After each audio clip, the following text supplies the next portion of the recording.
Ti voglio bene, l'ultimo saluto di Egidio Maschio alla compagna prima di dirigersi per l'ultima volta in azienda e spararsi un colpo di fucile al petto. Parole affettuose accompagnate da un sorriso e dalla dolorosa consapevolezza di non rivederla più. Il fucile infatti era già pronto, in auto. Chiusi nel dolore, i figli Andrea e Mirko scelgono il silenzio nelle ore che precedono il funerale. Domani mattina alle 10 verrà aperta la camera ardente nella fabbrica della Maschio Gaspardo in via Marcello a Campodarsego. Poi nel pomeriggio alle ore 16 le esequie celebrate da Monsignor Liberio Andreatta, canonico ordinario della Basilica di San Giovanni Laterano.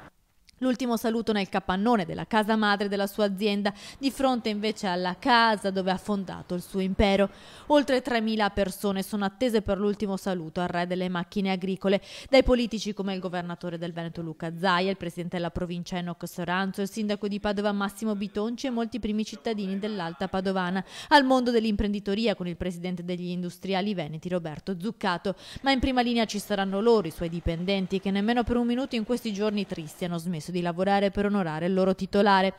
Intanto l'amministratore delegato della Maschio Gaspardo, arrivato a giugno, Massimo Bordi, rassicura sulle sorti dell'azienda, precisando che non ci sono attualmente pressioni da parte delle banche creditrici per rientrare dai debiti. Ogni scelta veniva condivisa con Egidio Maschio, che mai è stato messo in un angolo, conclude l'amministratore delegato. Nelle prossime settimane la nomina del figlio Mirko Maschio a presidente del gruppo.